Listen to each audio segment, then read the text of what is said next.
کسی کو یہ اجازت ہی نہیں دیتا کہ وہ کہے جی میں نیوٹرل ہوں. تو اللہ کسی کو یہ اجازت ہی نہیں دیتا کہ وہ کہے جی میں نیوٹرل ہوں. کوئی نیوٹرل نہیں ہوتا. دو راستے اللہ اگر کہتا تو تیسرا راستہ بھی بتا دیتا. لیکن اللہ نے کہا کہ جب آپ نے فیصلہ کرنا ہے ایک ملک، ایک طرف سارے پاکستان کے 30 سال پرانے جو جرم کر رہے تھے، مجرم تھے، وہ اوپر آ کے بیٹھ گئے ہیں. تو آپ جب ان کو دیکھتے ہیں تو ایک قرآن میں حکم ہے امر بالمعروف، اچھائی کے ساتھ کھڑے ہو، حق کے ساتھ کھڑے ہو، برائی کے خلاف کھڑے ہو، تو آپ ادھر ہیں. اور یہ جو آپ کی سٹرگل ہے یہ پالیٹکس نہیں ہے، اس کو پالیٹکس نہ سمجھنا، یہ جہاد ہے.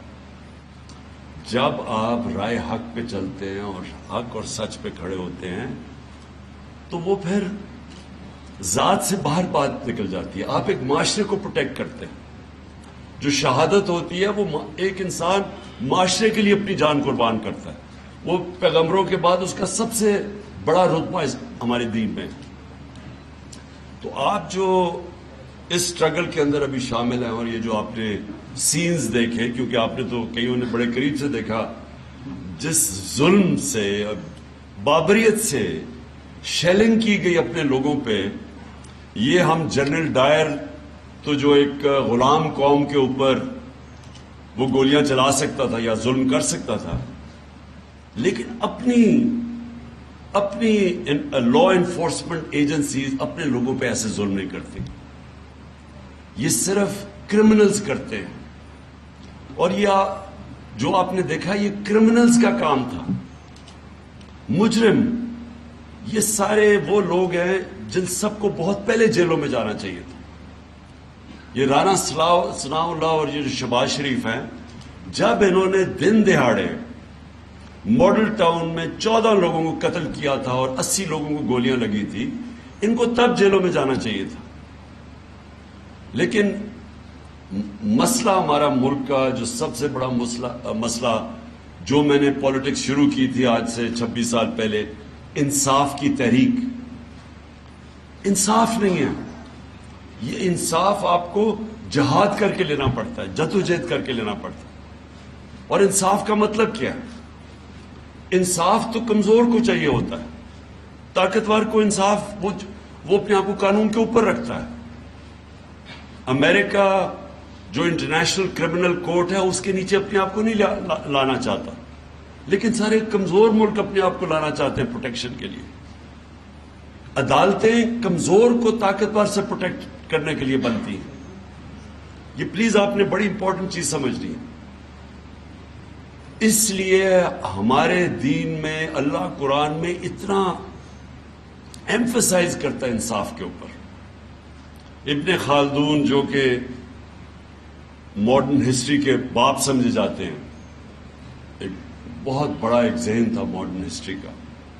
ابن خلدون اپنی زندگی کا تھیسس لکھتا ہے. وہ ابن خلدون کہتا ہے کہ جو جتنی میری سٹڈی ہے قرآن کی اور اسلام کی، تو اللہ نے انصاف کو صرف انسان کو دنیا میں صرف ایک وجہ سے بھیجا کہ میری زمین پہ انصاف قائم کرو. یہ جو جب آپ ان چوروں اور لٹیروں اور قاتلوں کے خلاف جب آپ ان کے خلاف کھڑے ہوتے ہیں تو یاد رکھیں یہ پالیٹکس سے اوپر چلی جاتی ہے بات. یا پھر اللہ کے رائے حق پہ چل رہے ہیں آپ، وہ راستے پہ جو آپ نماز میں مانگتے ہیں آپ اس راستے پہ چل رہے ہیں. اور یہ اس وقت قوم کے لیے سب سے امپورٹنٹ ٹائم ہے. ہم ان لوگوں کو شکست دے گئے، پاکستان اوپر چلا جائے گا انشاءاللہ. اور اگر ہم کامیاب نہ ہوئے تو یہ جو جنگ لڑنی پڑے گی یہ پھر آپ کے بچوں کو لڑنی پڑے گی، کیونکہ جنگ یہ لڑنی پڑے گی کبھی نہ کبھی ان چوروں کے ساتھ. تو وہ مشکل ہوتی جائے گی ملک کے لیے.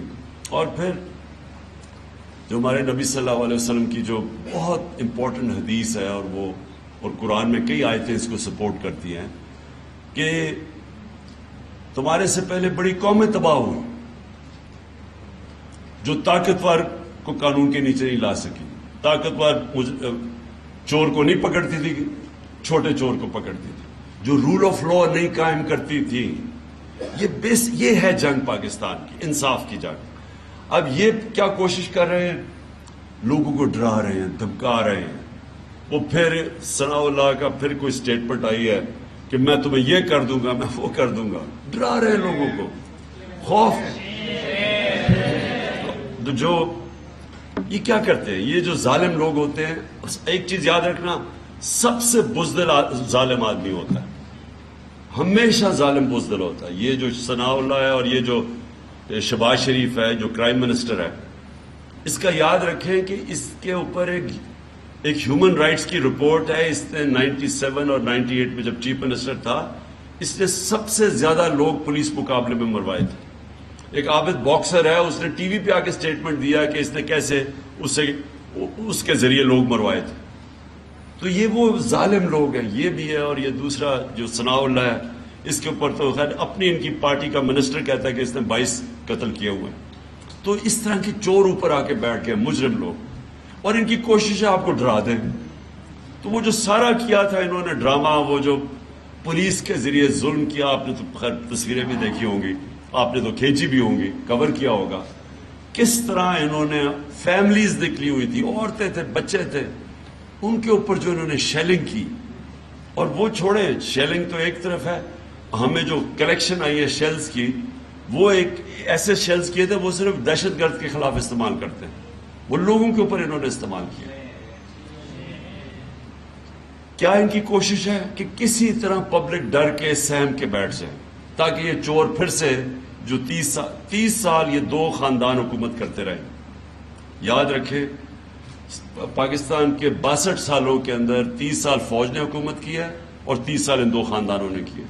اب یہ پھر آ گئے ہیں، اور ان کی کوشش یہ ہے کہ آپ کو ڈرا دھمکا کے اور پھر اوپر بیٹھ جائیں۔ تو میں جب لوگوں کو ایک چیز بتاتا ہوں کہ یہ بڑا ایک عظیم نعرہ تھا جس کے اوپر یہ ملک بنا تھا، ہندوستان کے مسلمانوں نے بھی پاکستان کو ووٹ دی تھی، پتہ ہوتے ہوئے کہ وہ پاکستان کا حصہ نہیں بنیں گے۔